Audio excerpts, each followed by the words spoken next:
In this video, we want to consider a mini project. So you have just been hired by a real estate company to develop an application that manages two types of properties. One is luxury houses and another vacation houses.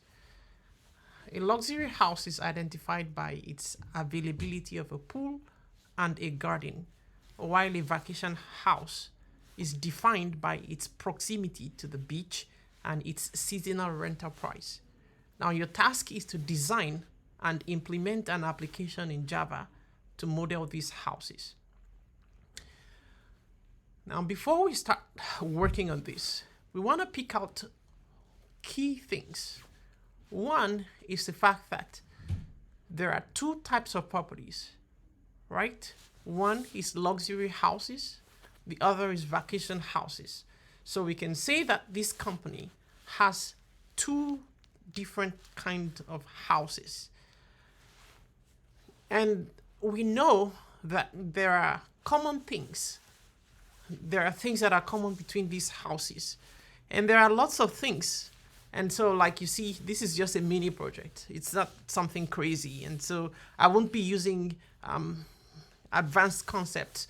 It's just basic things just to explain some of the topics that we've covered so far on object orientation and other topics as well. So let's take a look at this to begin. We've established that a luxury house is a house, a vacation house is a house. When we say is a something, what we are saying is inheritance. And so if you can take anything, a cat is a pet, a dog is a pet, a dog is a living thing. These are all use cases for inheritance. And so now we can begin to think that a luxury house is a house, a vacation house is a house. Now, one thing about inheritance is that we have superclass, which is the class that all other classes, the subclasses derive from.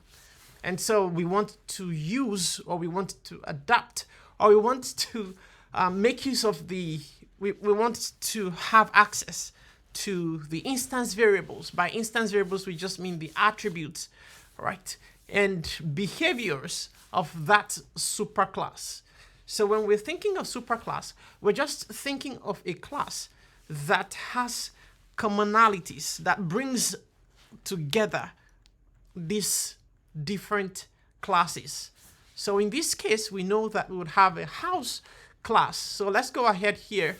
And for this, I'm just going to create a new project. I'll go ahead and create a new project. And file new project, and let's call this Shira app.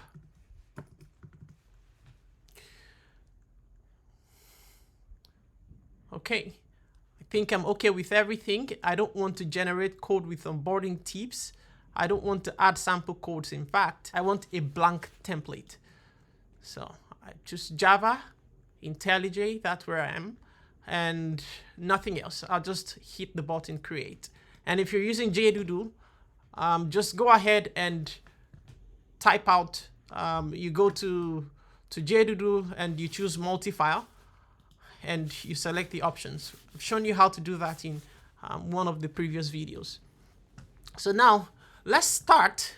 We've looked at this. We'll definitely have a main class, right, where our programs start executing from. So let's create a main class, and let's just call that main.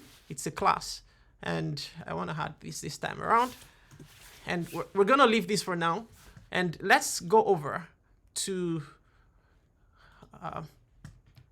let's come here and create a new file. And the reason I'm doing this is just to have some design text. All right, I'm gonna have that. So now we said we would have a class, we would have a class called house. And we also said, based on the question, so let me copy the question over to this place. And hopefully, let's see if I can make everything in one line. I'll go to view, active editor, and I want to use soft wrap. And that brings everything together here in IntelliJ. All right, so here I see luxury house. So I know that I have this class called house, and I would have another class called luxury house. And we said a luxury house, and let me just state that here. A luxury house is a house. And let me, in caps, put this, is a house. And we also said that a vacation house is a house. And we said the is a tells us one thing: inheritance. This is a good use case for inheritance. And so what this means is that we'll have at least 3 classes, one house, which would be the common thing. So here, let's say house, class house is the commonalities between the two houses. And we'll take a look at this in a moment. So here we say we have vacation house. All right, so we're done with the class. Now let's go to, we said objects. Remember, the end goal of all we are building. So the end goal of having classes is not, we can't use classes, right? We can use classes to create objects. The end goal of what we're doing is to actually create objects, right? Is to have objects. And so for that, we have to create a class because it's classes we use to create objects. And so the thing we want to ask ourselves next is, what would be the attributes of the house class? So let's ask ourselves, what will be the attributes of house? And let's not forget that house is the superclass. Some other programming languages call this the base class. And that's because this is a class that brings other classes together. So a luxury house has something in common with a vacation house. And that's what we want to look at here. So one of the attributes of a house would be the address of that house, right? Would be the number of bedrooms. Would be the number of bedrooms that that house has. So a luxury house would have number of bedrooms. A vacation house would also have a number of bedrooms. A luxury house would have an address. A vacation house too has an address. We can check if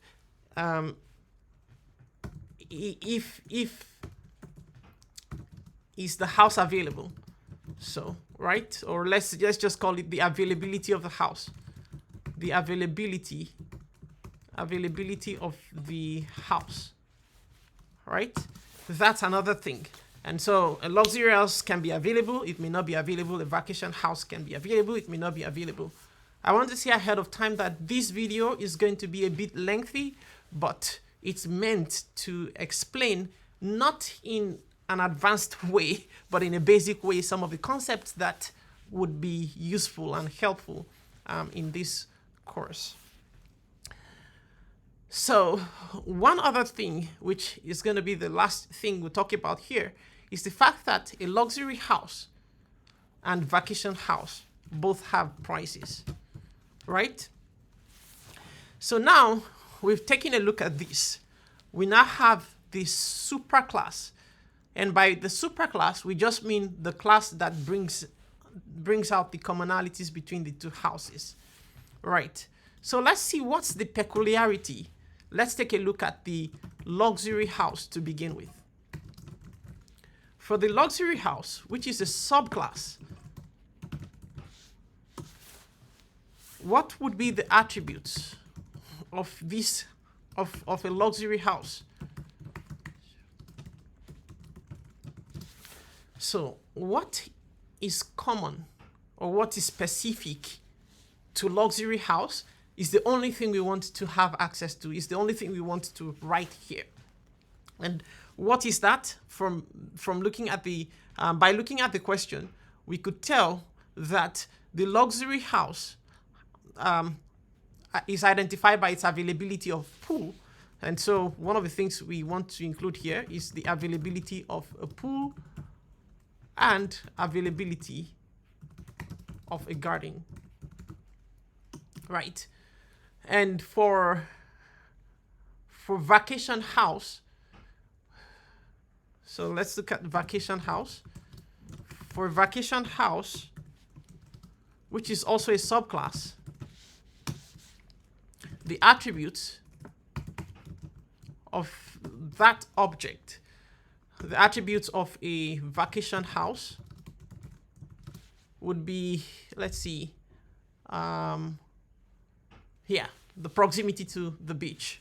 So proximity to the beach. Right. So now we can go ahead with this. But one more detail we need is the seasonal price, right? Because for vacation house, it's just a seasonal thing. So here we want to also include seasonal price, at least based on the question. That's what we have here. So these are the things we need to define this class. So let's go ahead now and write out this class. The first one we'll begin with is the home class. Here, I'm going to create a new Java class. I'll call that house. Sorry, the first one we begin with is the house class. And I'll call this house. Enter. And yeah, sure, I want to add that. Now, the first thing you define when you're working with classes like this is the attributes, which we represent in the class by the instance variables. And so for the instance variables, we want to have, let me just copy this so I don't come here too often. I'm just going to create a comment and I have this. So these are all instance variables I intend to have here. So for the first one, we have private. Again, remember, if you watch one of the videos, we have instance variables. Instance variables are mostly private, except for some exceptional cases where we make them public. But you don't want to do that. You want to make them private for the most part. Now, the next thing is to talk about the type of data. And this is where we, again, talk about data type. This is an address. What do we want to store in an address? Is it a number? No. Is it a decimal number? No. Is it an integer? No. Is it a character? No. It's a string because we have multiple characters joined together, right? If you think of it as like an array of characters, right? And so for that, we want to say string, and we call that address. We're done with that one. The next thing we're looking at is the number of bedrooms. And for that, again, we put private there because it's an instance variable. And of course, we've mentioned it that we want to make it private for the sake of encapsulation and just expose these variables to the world using accessor and mutator methods. And we'll talk about that. What do those terminologies mean? or setters and getters, as you would hear in some other texts. So number of bedrooms, what do you think? Is this going to be a string? Is this going to be a character? No. Is this going to be a decimal point? Can we have 12.5 rooms? No. But we can say 3 rooms. We can say 2 rooms, right? So that's an integer. So for that, we want to say private int num bedrooms. And we're done with that. And what's this other one? It says the availability of the house. What does this tell you? Is the house available? It's a yes or no question. There's no in between. It's either when you're booking that room is available or not. When we want people to use our services, we want to be able to tell them if that house is available or not, right? And so for this, again, private. What data type do we use when we have true or false? Yes or no? 2 different things. It's Boolean. And so private Boolean is available. And the last thing we have there is the price. For the price, we have private because it's decimal point, all right? And we want a high precision, so let's use double price. And we're done with the instance variables. But how can we construct or create an object from this class? Remember we said a class is a template, right? The purpose of a class is because we want to create an object from it. So for that is the reason we have a constructor. And the constructors just help us that when we are creating this object, when we're instantiating, we just set an initial state for this object. And so let's see how to do that.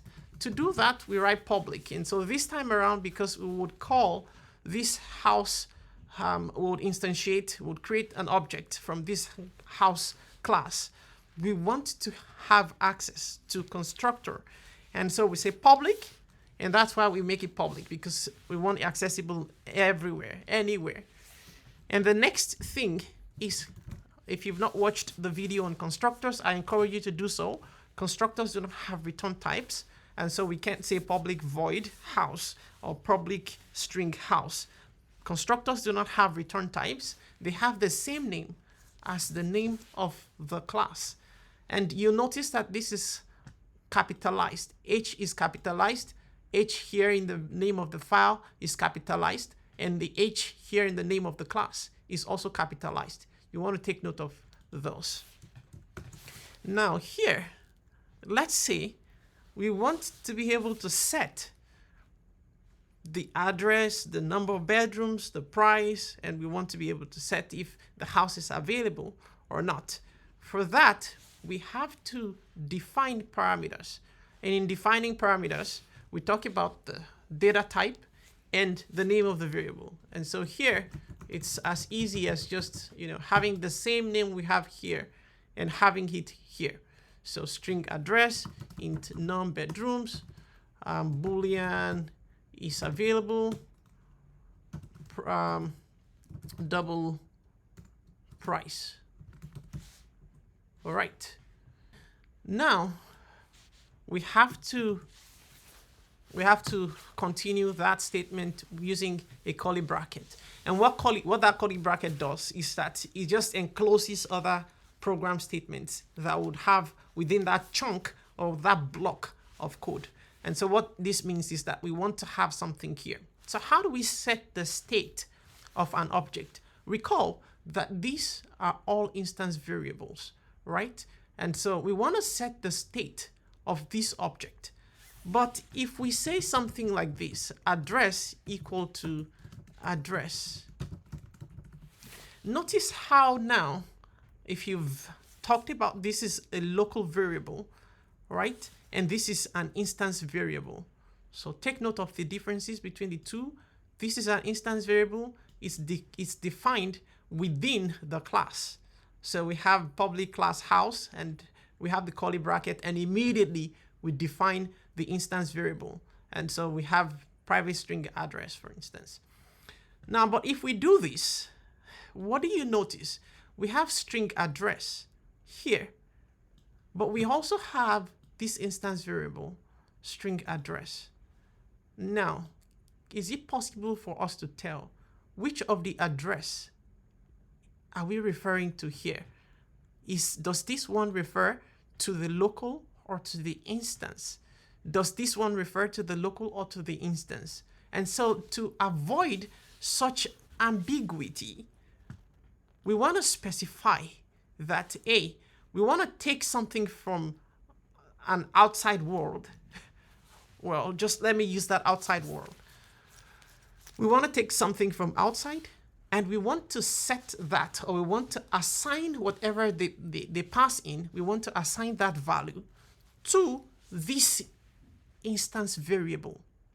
And so what we are concerned about is this instance variable, but the way for us to denote the difference is by saying this dot address.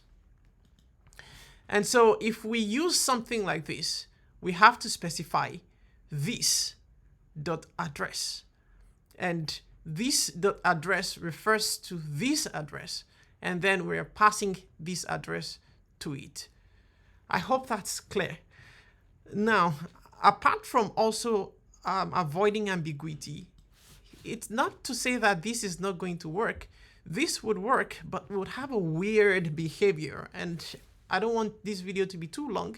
I would have shown you what the weird behavior is, but what this does is that it just takes the default value of address and sets the instance variable to it. And so that's like saying, well, I don't even know what you're trying to say, but anyways, I'm just going to set the value of this address to the default value of string. And the default value for string is null. If we do same thing for non-bedrooms, that would be 0. If we do that for Boolean, that would be false. If we do that for double, the default value for doubles is 0.0. And so just take note of this. Now, what would be the difference if we did something like this? Now, the difference between these is that between this and these, what we had before. So let me revert to what we had before. This, and let me just comment this out. This dot address equal to address. Now, this we would do if the local variable here is the same thing as the instance variable. We would want to use this. However, there are times when you see some text do something like this.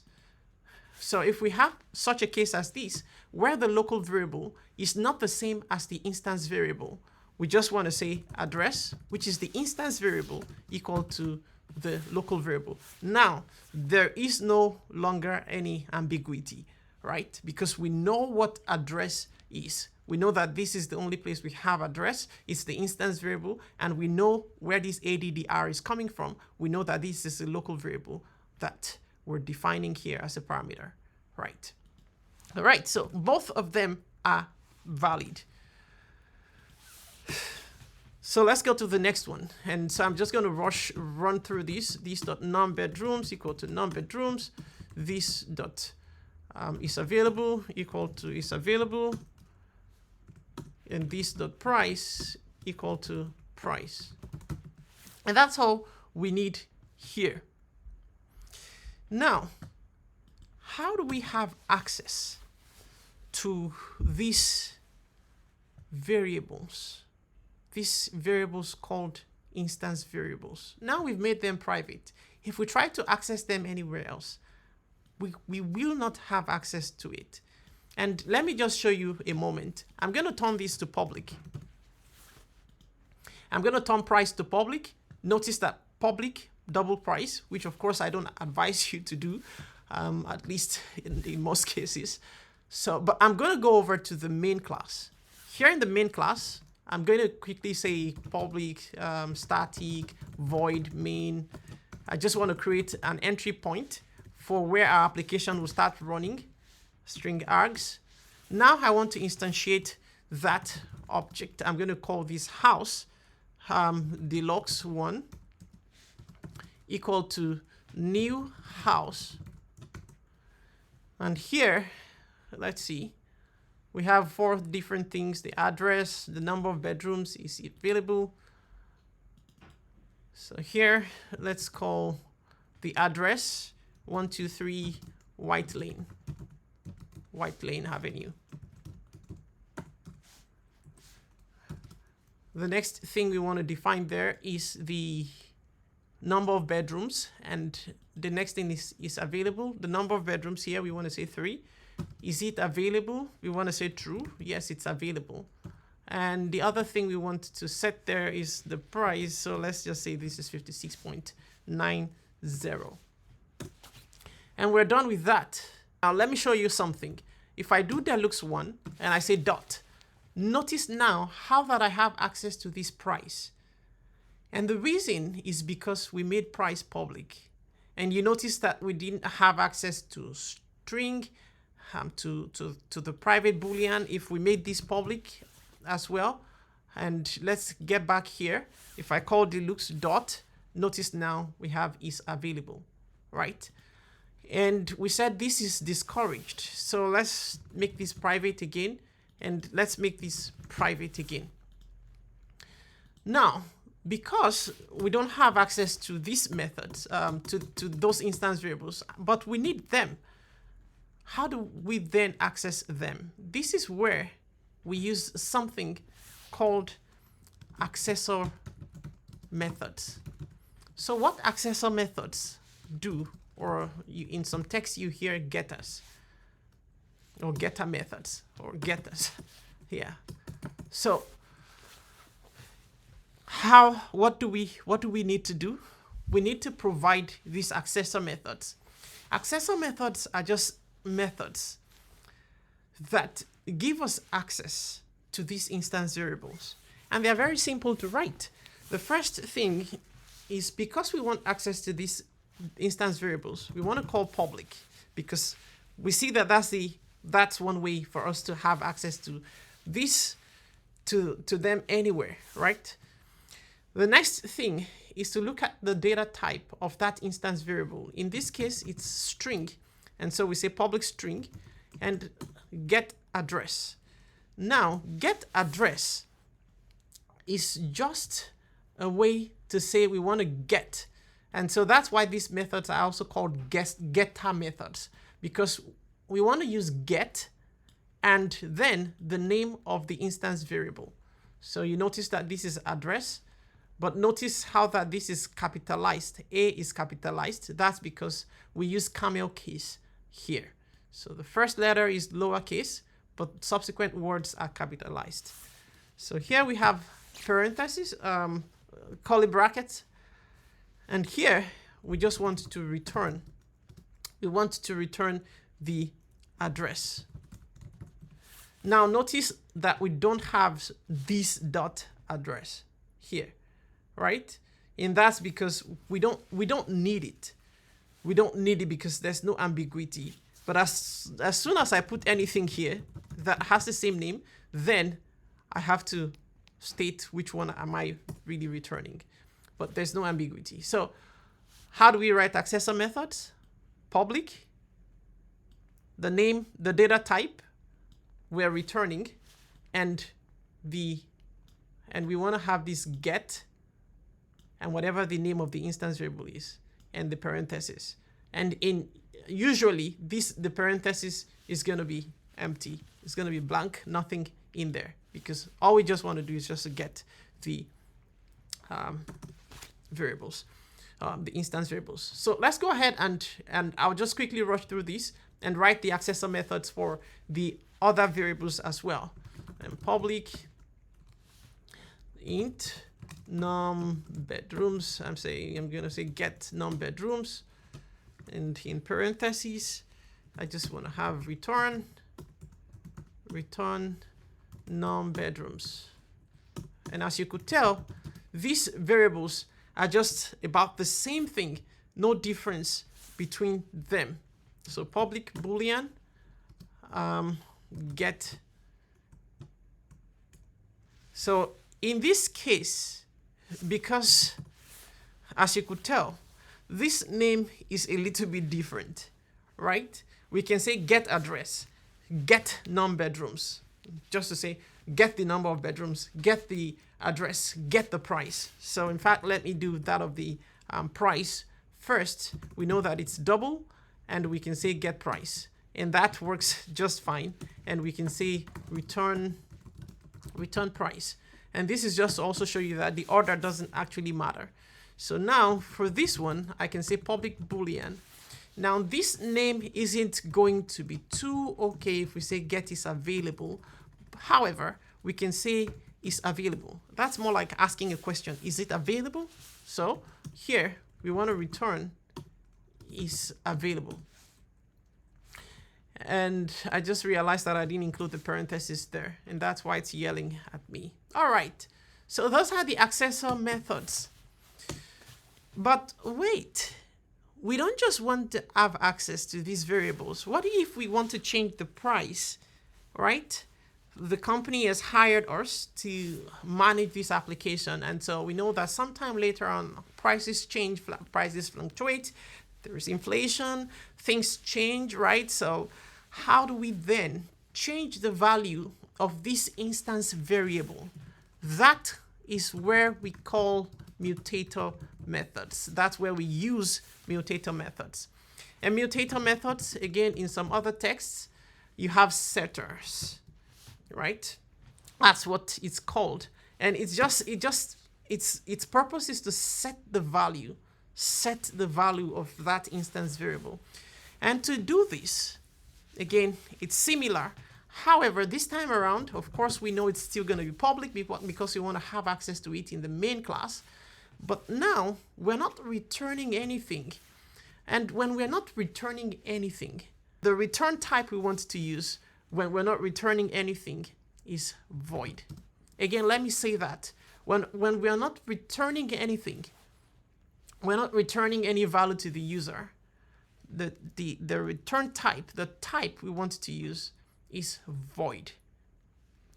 And so we say public void. And this time around, we say set. And notice how that there's a difference, right? The other one we said get. Those are the getters, and we call them accessor methods. And now we say these are mutator methods, where we are setting the value of something. We're setting the value of these instance variables. So the first is set address. And now, if we say we want to set address, we want to also take that address from user. And we want to make sure that the user is passing in an address. And so for that, we create a local variable called, we have a parameter here called address. And now we can go ahead and say this.address. Again, we've talked about why we're using this now. So this shouldn't be new, equal to address. And let's go ahead. I'm just going to go ahead and do the same thing, public void set non-bedrooms. And here we want to get the number of the value, the number of bedrooms from the user. And so we say int non-bedrooms. And for this, we want to say this.non-bedrooms equal to non-bedrooms. And so as you could tell, these are actually easy. So public void set price. Just for consistency, here I know that price is double, and so I'm just going to say double price.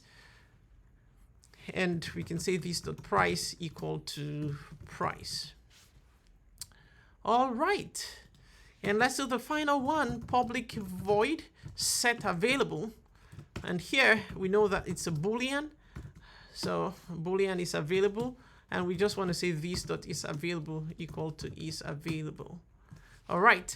And we're done with the setters, or if you will, the mutator methods. Now, apart from these mutator methods, we could also have other methods. So one of the methods we could have here is a method to help us display to the user the result of booking a particular house. And notice that this is just house. We've not started talking about the luxury house. We've not started talking about the vacation house just yet. We're talking about the house class, which is the super class. Now, but before I go further, I want to do something. We have this, right? Now, what if this user supplies nothing? And let's say we have this kind of constructor. This kind of constructor here is what we refer to as a no argument constructor. And what this means is that we just want to set the initial state to something that we predetermine. And so we think of it like this. We're not giving access to users to set their base balance. For instance, in a bank account situation, we want the base balance to be 0.0. That would be the base balance of everyone's account. So when you open your account for the very first time, we want this account to start at 0.0. So that would be a case for a no argument constructor. And in this housing thing, for instance, we can say if the user doesn't supply a house, we just want to say that this dot address equal to, well, no address supplied, right? So let's say no address, and we say this dot num of bedrooms. We want to set that to 0, right? Because they didn't supply any address, and so we don't even know where they're going to. And this dot is available. We want to say, well, there's no house like this, and so this is going to be false, but this dot price, we want to set that at 0.00. Now, we're done. But why would we want to do this? You notice now that we have code duplication, and there's something about this. We have this dot address equal to something. We have this dot num bedrooms equal to something. We have this dot available equal to something. We have this dot price equal to something. And take a look at this place as well. We have this dot address equal to something. We have this dot num of bedrooms equal to something. Is there a better way we can do this? And that is what I want to show you now. So let's talk about this with parentheses. We've taken a look at this dot, but there is another where we have this, we have parentheses. And here we just pass in these actual values. So for this address, I want to say no address. And for that, I want to say 0. For this, I want to say false. And the last one, I want to say 0.00. 0.00. And now I can get rid of all this. I'm just going to comment that out. Now this here is the same thing as doing this. But please listen to me very carefully. When we call this, we are calling a constructor in the same class that has the same constructor signature. By constructor signature, I mean we have string, we have integer, we have Boolean, and we have price. And so by calling the same constructor, as you see here, we have ADDR representing the address that it passes in here. And I think I need to change this dot address, since this is the one we're using. So notice now we have address, num bedrooms is available, false, price 0. This, what you see here, is coming or comes from this place here.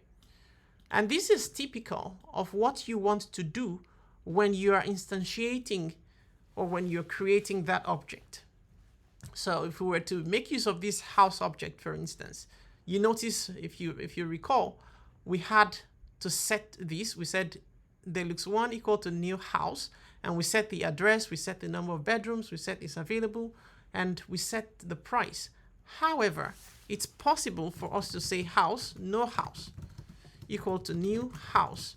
And when we do this, it's calling nothing. It's calling a constructor. Here, we're using a constructor here to create this object, right? We're using this constructor. So let's look at what this constructor is. Again, this is a no argument constructor because we are not passing in any argument. Here, we're passing in arguments. Arguments are the actual values. So let's head over back to house.java. And you notice here this is our no argument constructor. How did we know? House, which is the same name as the name of the file and the name of the class, public, and no return type. That tells us that that's a constructor. And so this is a no argument constructor.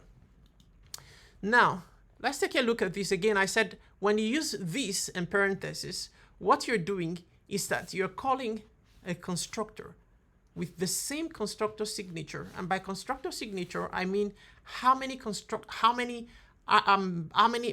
do we have here? So let's count. 1, 2, 3, 4. Is the first one string? Yes. Is the second one an integer? Yes. Is the third one Boolean? Yes, it is. That's false. Is the last one price? Yes, it is. Okay. Then we're calling this constructor. And what that means is now we're passing this actual value. And so this dot address becomes this address, this value here. So think of it like this dot address equal to this value. That is what happens here first. So when it gets into this constructor, this dot address is the first statement here, and it assigns whatever the user passes in. And in this case, no address is passed in as the value into this place. I hope this is clear. Can be a little bit confusing, but take your time to read it again. This dot address equal to no address is like passing in this no address. And when we call this, we're calling a constructor in the same class. And my emphasis on this same class, because we'll see that it's also possible for us to call a constructor in a superclass.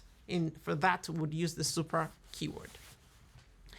All right, so this is pretty much it for the setters and getters. Now, but we would also need some other additional methods. And this has nothing to do with setters and getters this time around. We just want to display the information of a house. But how do we use this? So there is an easier way to do this. So we just want to print out the object. We just want to print out the information that is stored in the object. So using the reference variable. And so the way to do that is we override the toString method that is in the object class. And now object class, think of object class like the father of all classes, or you think of object class like the root of all classes. That's where all classes stem from. And so if we have inheritance and you think of that hierarchical structure, right at the root is the object class. And that's where this method called toString comes from.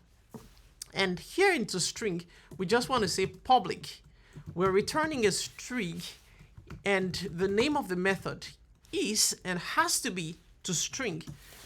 And what this override does, not to say that this is a must, but by convention and for people who might be reading your code, it's easier to know that we also have a method called toString in another class in the hierarchy. So that is close to the root. So in this case would be the root class, because house is not inheriting from any other class. And so we say this here is from object, from the object class. And so let's go ahead and return. We're returning a string. Here, I'm going to say address. And I would get the address there. And by the way, what I'm doing is concatenating.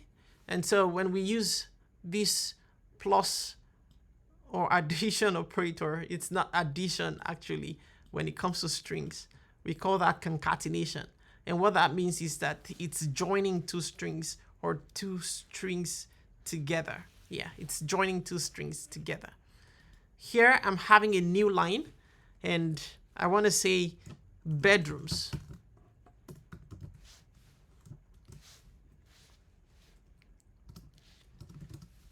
Non-bedrooms.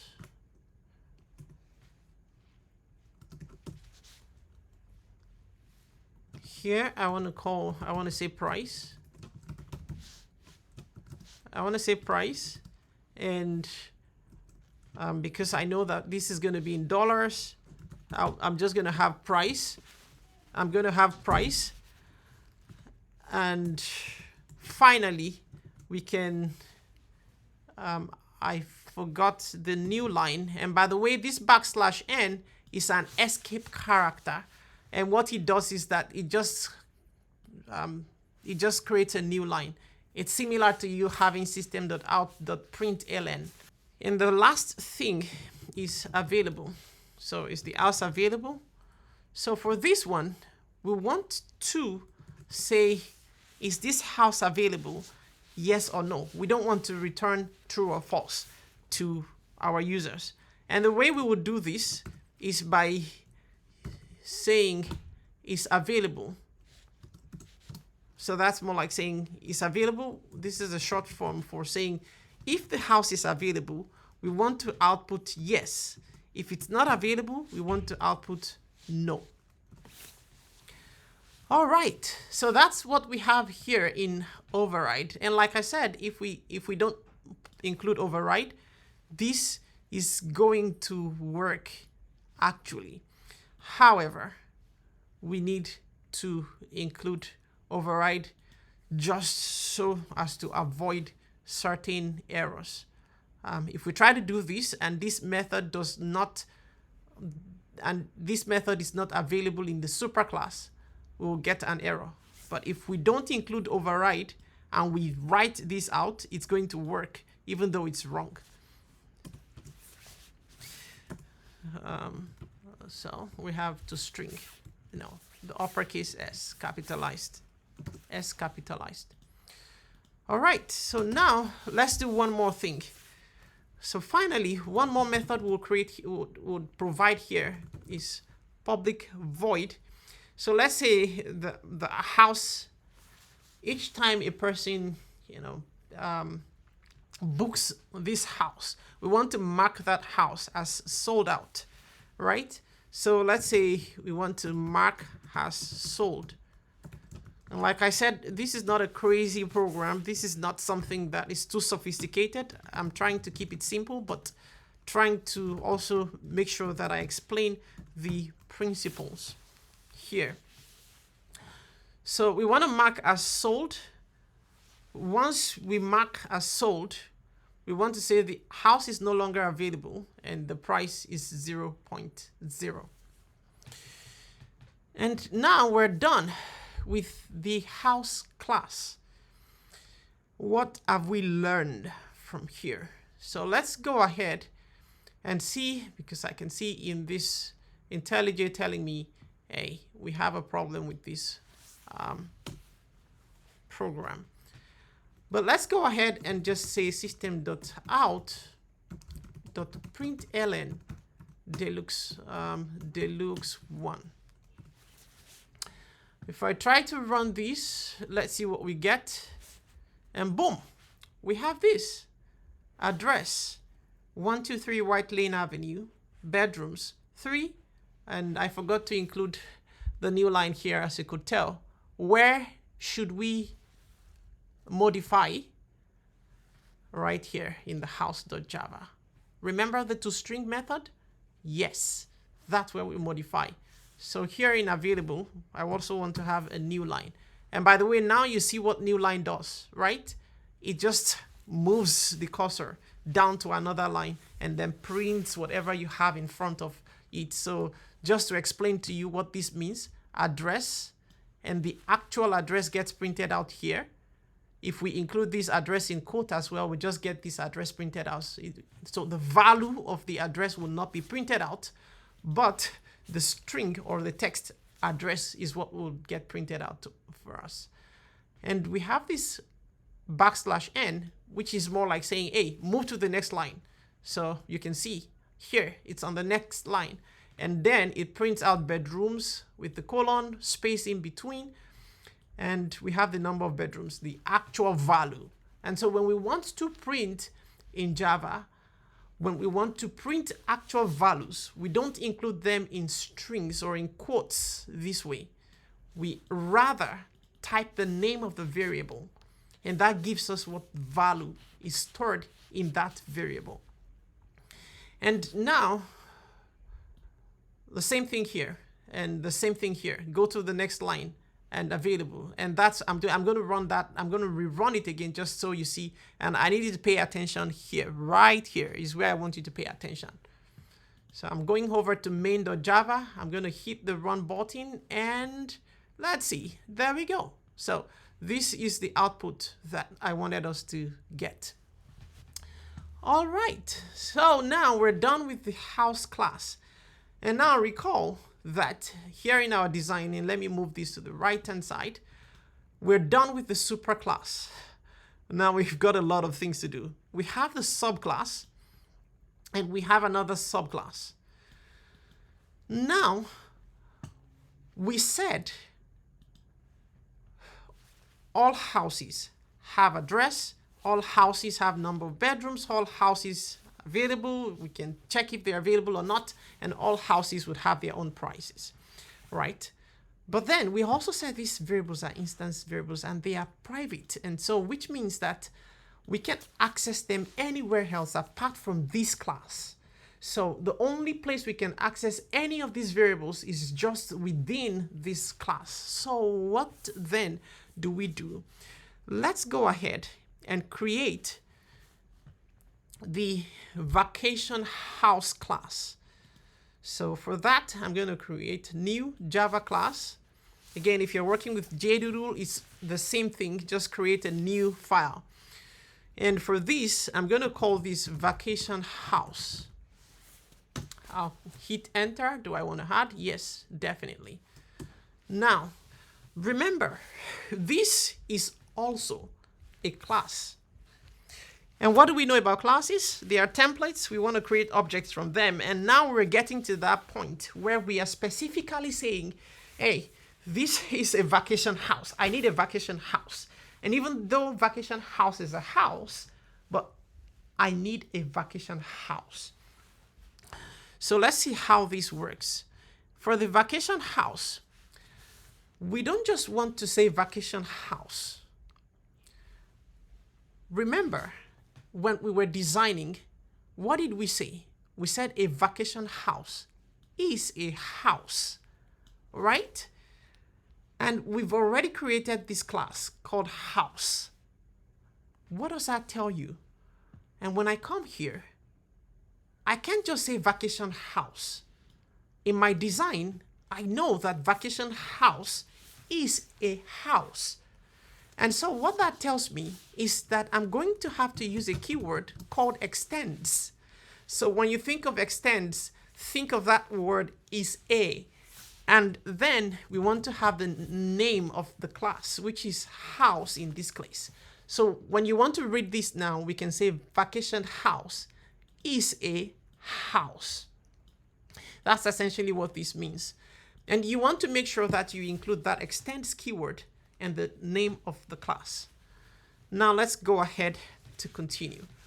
One good thing and one beauty of object-oriented programming is that now we don't need to reinvent the wheel. We don't need to start defining these instance variables, address, non-bedrooms, he's available, price. And then when we want to create the luxury house, we still have address, non-bedrooms, he's available, price. We don't want to do that, right? We've grouped these common things together into one class called house class.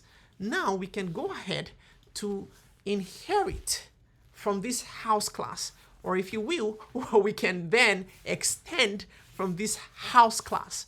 And so the way to do that, again, remember, vacation house is a house, right? But now we don't have to define all the other instance variables. What instance variables do we already have available to us? Address, bedrooms, price, whether that house is available or not. And those are things that are common to vacation house and luxury house. Now let's go ahead. The next thing we want to do here is to define the specific.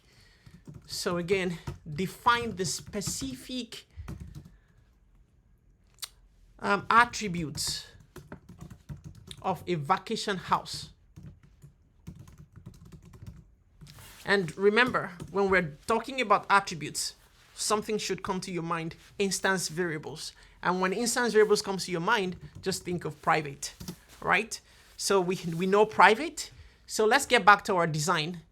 Back to the vacation house subclass. We said the attribute is what's the proximity to the beach. So we want to call that is near beach. And then the other thing is the seasonal price. And we want to call that seasonal price. So here, I'm going to call this is near beach. But what's the data type? It's near beach. Is near beach? Is it near beach? Is the house near beach? Is the house near to the beach? What do you think? Yes or no, right? It's either true or false. The house is near to the beach, true or false? And you say true, you say false. There's no in between. And the data type for that would be Boolean. You guessed that correctly. So we know that that's the other thing we want to cater for is the seasonal price. So for this, we want to say private double seasonal price. Now we can go ahead and then have constructor for this vacation house. Please bear in mind that this video is just made for beginners, and so there's no sophisticated things like looking at the abstract classes or talking about interfaces or anything like that. This is just a basic thing. So please take note of that. So let's create a constructor. Again, what do we know about constructors? We want to make them public. They have the same name as the class name. And now all we just need to do is we want to get the address of this house. We want to know how many bedrooms they have. So we want to call that non-bedrooms. We want to know what the price is. We also want to know if it's available, if it's near beach, and we want to know, so let's say Boolean, and let me just move this down. Boolean is available. And we also have another Boolean is near beach. And finally, we have, and let me just get that on another line, double seasonal price. And after I have written all the parameters in there, I want to have a curly bracket. All right. So now what can we do? We said, now when the user of this application comes to use this application, we're passing in values, actual values, but we're using this vacation house constructor. So if we head over to main, we're not saying house. What we're saying now is vacation house. And so to use that class, we can say vacation house vaci equal to, man, that's just a name I'm making up for something. But now you notice we can now enter the address 156 Dulaney Street. Okay. And how many bedrooms are there? Maybe 3, or let's say this time around 4. What else? Is it available? Things like that. And how do I know all those? I'm just getting it from here. And so this is another thing you should be mindful of. What the parameters you specified here must match what you're passing in here. And so if I'm passing in the address and the number of bedrooms, the next thing I also want to pass in would be the price and whether it's available. So let's do this and let's just complete this. So let's say it's 56.90, right? And let's say the next thing we want to pass in here is whether it's available. Let's say yes, it's available. Is it near the beach? Yes, it's near beach. Okay, and for that the seasonal price is actually 3,000. And let's be a little bit more realistic, and let me just call this 500,000. 500, 1, 2, 3, and 0.0. All right, so the house itself, and so this is how we would create an object. New house, that's how we would create an object using this class here. And we'll store that in this reference variable. All right, so this is just to show you what this does, right? I'm not gonna talk about this this keyword here. I've already talked about that in when we were looking at the house development. So now, what can we do here? We said that the instance variables in the house class, we said they are private and we don't have access to them. However, we still need them here, because you notice that now we have address. But if you look at the instance variables here that we've defined in vacation house class, in the vacation house class, there is no instance variable here called address. However, we know that because vacation house is a house, we have access to the instance variables here and the methods here, all the method here. But we don't have access. Of course, we didn't inherit the constructors, but definitely we inherited the instance variables and the methods. So now, what do we do here? This is where we use a keyword called super. Now, what super does, and just permit me to write out this code. Now, what this does is that it takes, once we call super here, it goes into the super class, and that's what the super represents anyways.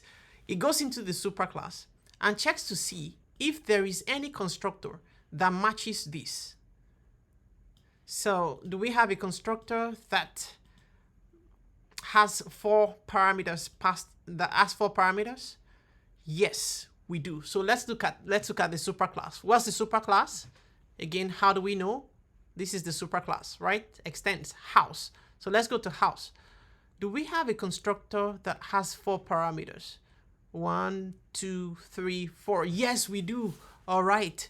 That's one thing. So we're done with that one. Is the first parameter a string?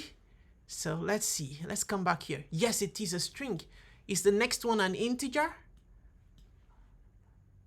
Let's come here. Oh, yes, it's an integer. Is the next one a double? Let's come here. Let's come to house. Oh, no, it's not. So you see, if we try to go ahead and run this now, we would get an error. And that's because we have swapped the places of where price should be and where is available should be. And so you want to make sure that when you're calling your super, you arrange what's inside. And of course, these things inside are actual values now that are coming in from this constructor. And these are what we refer in this case to as local variables. And so these arguments passed in must match what is defined here as the parameters. And so you can tell from looking at this that we have Boolean first before price. And so let's go ahead and correct that. We have Boolean before price. I'm just going to cut this and I'm going to put that right here. And notice now that the squiggly is gone. And I felt I just needed to talk about that. And so when we make a super call like this, we're calling a constructor.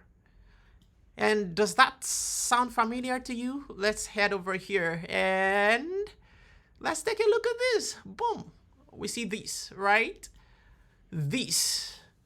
So the difference between calling this with parentheses and calling super with parentheses is that when you call this with parentheses, we're calling a constructor in its own class. However, when we call super with constructor like this, we're calling a constructor in the super class. So you want to take note of this. And if we get rid of this, we'll definitely run into an error because we don't have a super class that has all these, that as a constructor with this number of parameters defined. I hope this is clear. You can just play around with this thing. I don't want this to be overly long, but then I want this to be as explicable as possible.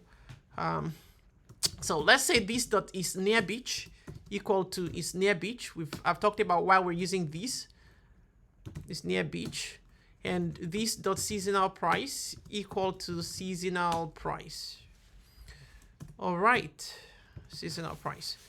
And that's all we need. So now we don't really need to have all these variables. We don't need to have these instance variables here. We already have access to them. So you want to make sure that you're not defining the instance variables you have in your superclass, in your subclass. Please avoid it. Don't do it. All right. Now let's go ahead and also provide the accessor methods for these. Accessor methods. Now I'm not going to explain this time around. I'm just going to run through these. Public Boolean is near beach. Oops, I made a mistake there. And here I just want to return is near beach. In similar vein, I'm just going to have public double get seasonal price. And here I want to return seasonal price. All right, so that's all I need for the accessors. I'm just going to have the mutator methods here. Mutator methods. And for this, I'm going to say public void. I'm going to set near beach. And I want to pass in what they want to set. It could be, it's going to be Boolean. And I want to say near beach. And this time around, we want to say here is near beach equal to near beach. Notice how now, and this is also intentional, notice how that I'm not using this dot because these names are different. And so it's easy to tell which one is which. All right, let's do for seasonal. We say public void set seasonal price. And now I'm going to call double seasonal price. And now I can go ahead and say this dot seasonal price equal to seasonal price. And notice how I used the this dot here because this name is the same as what we have in the instance variable. All right, so that's what we need here. Now, one more thing we need to do here. What do we need here? We want to still override. We want to override the toString method that we've just defined in the superclass. And we want to provide a more specific detail. Notice how that for the for the house class, we only had address, bedrooms, price available, right? For this vacation house, we want to say if it's near beach, and we want to also specify what the seasonal rental price is. And for this, we still want to override the same method. We want to override is public string, and I want to call toString. Now, in toString, now I want to do something a little bit strange, but something that you should make a practice of. So you notice that we already have a nicely formatted output for us in the house class. And so we don't want to reinvent the wheel again by just returning this same thing when we already have access to it. Remember, we said that the methods and the attributes, or the attributes and the behaviors, or the methods and the attributes of this object or this class are also available to us in the vacation house, because we're inheriting from the house class. So we want to do something called super dot, and we want to call to string here. But recall that because this is a string, what does this tell us? That we must use the keyword return.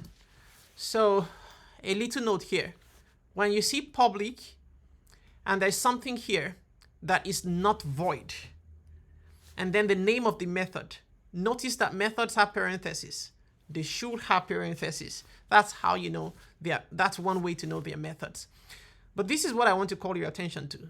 When you have something here that is not void, just know that your method must have a keyword called return. And what return does is that it takes whatever the value is and passes it over to wherever this method is called. And now let me shift focus a little bit to what this is. Does this sound familiar? Yes. When we did this dot, we had access to the instance variable, and we could also have had access to the methods in the same class. However, when we want to have access to a superclass method, we say super dot. And that's like saying, hey, there is a toString method in the superclass. That is the method I want to call here. And so it executes that method here. Super.toString calls the toString method you see here, this toString method here. And of course, this in turn goes into the object. All right, so let's take a look at this. How can we then, more nicely format this? Here, we continue by saying, I'm going to have new line and near beach. I want to concatenate there and check what do we have here. Is it yes? If it's true, if it's near beach, say yes, it's near beach. If it's not, we want to say no. That's just what this means. And I'm going to concatenate. I'll strike the enter button just to move me to another line. And let's say the seasonal, and I won't forget this time around to have the new line. Let's have seasonal rental price. And let's call that. And we want to print out the actual value here. I've already explained this, so I don't want to explain that again. And now we want to do one more thing, plus per month. So we want to say return super.toString plus, which is concatenation. We have \n. Actually, I do not need this. We have \n, and near beach is going to return either true or false. And if it's true, it's going to return yes. If it's false, it's going to return no. For seasonal rental price, we want to say it's whatever dollars per month. All right, so now we have a nicely formatted output for us. Now let's go ahead let's do one more thing. So here, we want to calculate the rental price. So for this, we want to say calculate rental cost. And we want to pass in how many months. Remember, we said the seasonal price is whatever price it is per month. And we want to be able to pass in that value there. So now we want to return. What do we want to return here? The seasonal price. Right? We have access to that. The seasonal price multiplied by the number of months the person wants to, take that house for. So if it's 5 months, we take the seasonal price multiplied by that by 5, and that would be the rental cost of the house. All right, so let's take a little break here, and let's go ahead and just play a little bit with this application, and let's see how that works for us. I'm gonna comment this no house, and I'm going to here have system.out.println, and here I just want to have, I want to have this line just to demarcate between the vacation house and the ordinary house. And we won't want to call this house actually, and there are other things we do to avoid that. But again, this is just a basic Java stuff. So here, let's say vacation house, just so we see the difference clearly. Vacation house. So let's say vacation house info or details. All right, so now let's just go ahead and say system.out.println, and let's call that VASI. And that's just a weird name in my opinion, but then it works just fine. All right, so I believe I mistakenly deleted the closing bracket there. So I'm gonna go ahead and run this file. And once I do that, let's see what we now have. So if you notice, for house, we don't really have the near beach and seasonal rental price, right? What do we have? We just have price 56.9, and we have available, yes. We have seasonal rental price, we have $3,000 per month, and the price itself is 500,000. And so this here is how we these are the essential things I believe that you should know when it comes to working with inheritance. And we've talked about a couple of things in this video, and I hope this was helpful. I'm gonna leave you to try out the the luxury house. I've written the vacation house, but you go ahead now and try the luxury house. And just so you know, for the luxury house, the attributes of a luxury house is that, is it available? Is a pool available? Does it have a garden? So here you want to specify the name of a variable, and you want to know what the data type is. And here as well, so what would be the data type of this availability of a garden? What would be the data type of, what would be the name you want to give to garden? And one thing I think I should also talk about here is the fact that you take note of the Boolean types. We have things like is, near beach, it could be has something. So things just to denote that you're asking a question. Those are things you want to use to name your variables when you're working with Boolean values.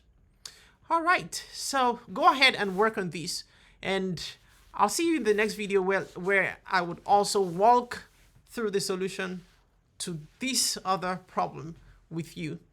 And for now, take care of yourself, and I'll see you in the next one. Bye.